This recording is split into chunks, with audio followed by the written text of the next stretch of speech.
नमस्कार, मैं डॉक्टर शत्रुघ्न दांगी आप सबों का हमारे YouTube चैनल भारतीय दांगी इतिहास में हार्दिक स्वागत करता हूं।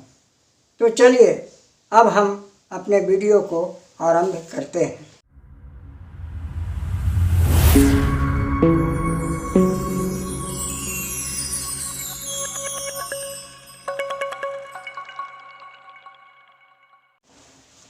आज का विषय है दांगी रानी पिंगला और राजा भर्तृहरि। मानव गणराज्य की राजधानी उज्जैनी के सुप्रसिद्ध इक्ष्वाकु वंशीय दांगी सम्राट नाबोवाहन के प्रतापी पुत्र राजा गंधर्वसेन थे। उन्होंने अपने नाम पर गंधर्वपुरी बसाई, जिसके भग्नावशेष मध्य प्रदेश में देवास जिले के सोनकच्छ के पास गंधर्वपुरी नामक ऐतिहासिक एवं पुरातात्विक स्थल है, जिसे भारतीय पुरातत्व संरक्षण विभाग ने उसे संरक्षित कर दिया है। इन्हीं के बड़े पुत्र थे राजा भर्तृहरि तथा द्वितीय पुत्र वीर विक्रमादित्य थे। राजा भर्तृहरि को दो रानियां थीं। एक का नाम पिंगला तथा दूसरी का नाम श्यामदेव था। एक दिन की बात है कि राजा भर्तृहरि अपने मंत्री के साथ जंगल में आखेट के लिए जाने की तैयारी कर रहे थे। इसी बीच उनकी दोनों रानियां आ धमकी। राजा रानी पिंगला की सुंदरता पर अधिक मोहित थे और उसे ज़्यादा चाहते थे। तब रानी पिंगला उन्हें आखेट जाने के लिए मना करती है, किंतु राजा नहीं मानते हैं। इसी बीच वे जाने के पहले जंगल में एक पूर्व की घटी अपने साथ बीती और देखी घटना को वे उन लोगों को सुनाते हैं। वह देखी हुई घटना यह थी कि जंगल में एक अजीब घटना को देखा। वन में मरता हुआ एक गरुड़ पक्षी मिला, जिसे मर जाने पर उसकी पत्नी ने उसकी चिता रचकर अग्नि दी, और जब ज्वाला तेज हुआ तब वह स्वयं उसी चिता में गिरकर वह भी जल मरी। पक्षियों के बीच भी इस तरह का प्रेम देखकर वे कहते हैं कि मैं बहुत ही प्रभावित हूँ, दुखी हूँ। हे पिंगला रानी, आज तक मैंने इस प्रकार की सच्ची प्रेम तथा सती होने की घटना नहीं देखी थी। इस घटना ने हमें काफ़ी प्रभावित किया है और दुखी मन कर रखा है। इसी कारण मैं अवसाद में हूँ।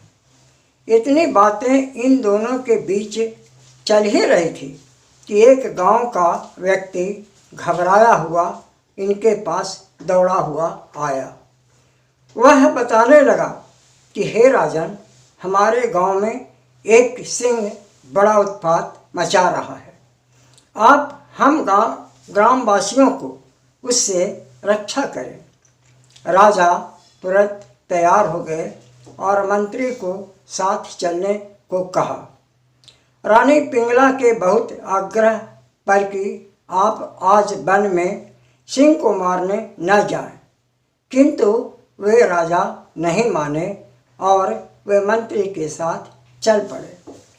वन में पहुंचकर उस खूंखार सिंह को वे एक ही बाण में मार डाला और वह सिंह तुरंत ढेर हो गया। यह जानकर सभी गांव वाले बहुत खुश हुए और राजा की जयकार करने लगे। किंतु इसी बीच राजा के मन में एक बात सूझी और वह कि रानी पिंगला के प्रेम की परीक्षा ले। तो वे अपने मंत्री को यह कहकर संवाद भिजवाए कि तुम जाओ और रानी को कहो कि वे शिकार करते समय सिंह ने उन्हें झपट लिया और उन्हें मारकर खा गया है। इतना सुनते ही रानी पिंगला मंत्री द्वारा इस बात को सुनकर अचेत हो गई और धरती पर गिरकर प्राण त्याग दी। उधर राजा मंत्री की प्रतीक्षा कर ही रहे थे कि इसी बीच उन्हें एक सुंदर मृग दिखलाई पड़ा। उसे मारने के लिए राजा ज्यों ही बाण चलाते हैं कि उस वन की 900 मृगियाँ जो मृग की पत्नियाँ थी आकर राजा को घेर लेती हैं और उनसे विनती करती हैं कि हे राजन, ये हमारे पति हैं, इसे आप न मारें। किंतु राजा इस बात की ओर न ध्यान देकर उस मृगा को मार डालते हैं। तब वे सभी मृगी जो उनकी पत्नियां थी वे राजा को श्राप देती हैं कि हे राजन, जिस प्रकार हम मृगियों को आपने राजा के मर जाने से दुख भोगना पड़ेगा, उसी प्रकार तुम भी अपने प्यारी पत्नी के मर जाने से तुम्हें भी दुख भोगना पड़ेगा। राजा को यह श्राप देने के बाद सभी मृगी उस मृत स्वामी मृगा के शरीर के समीप अपनी आहुति दे दी। यह देख राजा अत्यंत दुखी हुए और अपने भविष्य के प्रति भयभीत हो गए। संयोगवश इसी समय एक साधु राजा को उस ओर आते दिखाई पड़ा। तब राजा ने उन्हें देख अपनी व्यथा से मुक्त होने का उनसे उपाय पूछा। उस साधु के पास मृगों को जीवित करने का कोई उपाय तो था नहीं, अतः वे अपने गुरु बाबा गोरखनाथ का स्मरण किए। बाबा गोरखनाथ वहाँ तुरंत प्रकट हुए और जब इस बात की जानकारी उन्हें मिली तो वे सभी मृगियों व उसके स्वामी मृगा को जीवित कर लिए। प्राण संचारित होते ही मृग और मृगियाँ छलांग लगाते हुए वन में चली गई। मृगियों के अभिशाप के संबंध में बाबा गोरखनाथ राजा को बताते हैं कि हे राजन,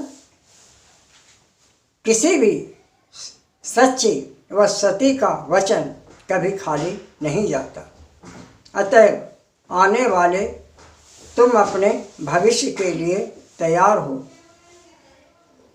इस बीच उनका भेजा हुआ मंत्री विलाप करते पहुंचता है और राजा की प्रिय रानी पिंगला को प्राण त्याग देने की संवाद राजा को सुनाता है। राजा तुरंत ही अचेत हो जाते हैं और उन्हें यह तुरंत आभास होता है कि यह मेरे द्वारा मृगा के मारे जाने का ही परिणाम है जो आज यह शाप के रूप में परिणत हुआ है। हमें भी उसी तरह मृगों की तरह अर्थात दुख में तड़पना होगा। बाबा गोरखनाथ द्वारा कहे वचन कि सती का वचन कभी खाली नहीं जाता, यह बात सत्य निकली। अतः हमें अब राजा बने रहने का कोई अर्थ नहीं रहता।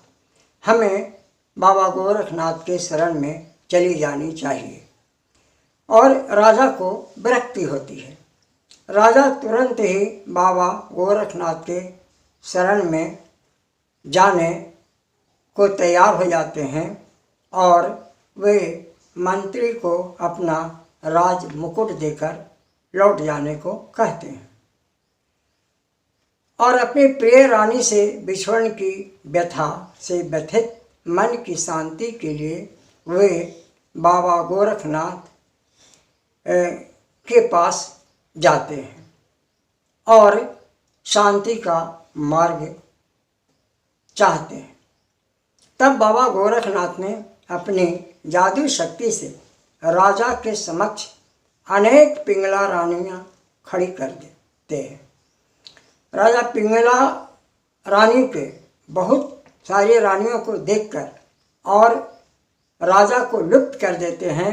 यह आश्चर्य को देखकर वे और भी प्रमोदित और साथ ही खुशी से कि अब हमारी शांति मिलने को है, अतः हमें हर हालत में बाबा गोरखनाथ की शरण में ही रहनी चाहिए और यह राजपाट अपने छोटे भाई अर्थात राजा विक्रमादित्य को दे देनी चाहिए।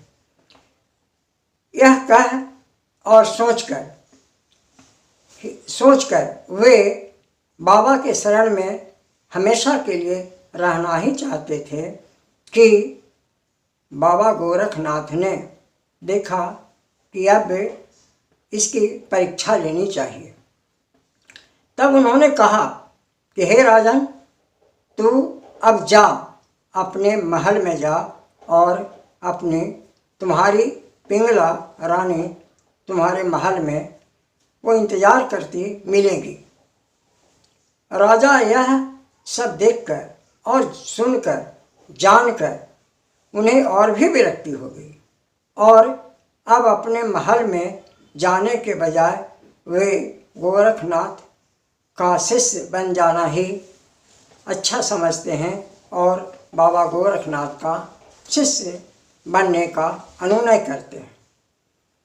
तब गोरखनाथ ने राजा को अपना शिष्य बनाने के पूर्व उनकी परीक्षा ले लेना आवश्यक समझते हैं। अतः वे राजा को आदेश देते हैं कि तू अब साधु का वेश धारण कर और अब अपने महल में जा और अपनी प्रिय पत्नी रानी पिंगला से भिक्षा मांग कर ला। साथ ही भिक्षा मांगने के समय तुम उसे माँ कहकर संबोधित करना और भिक्षा माँ कहकर ही मांगना।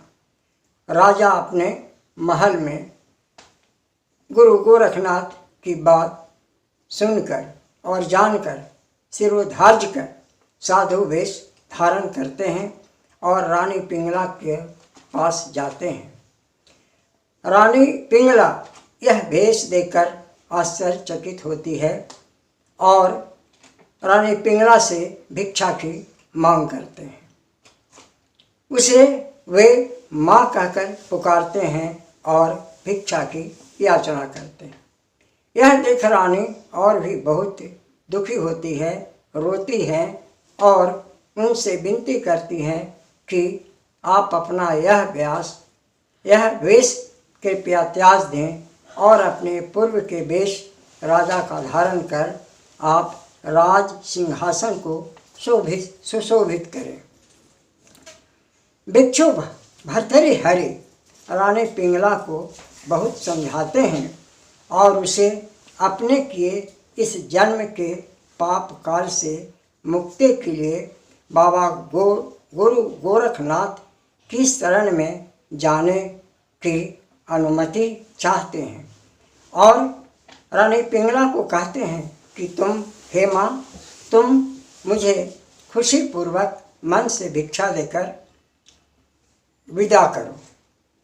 रानी अंत में इस बात को समझ जाती है और उन्हें अपने हाथों भिक्षा देकर विदा करती है।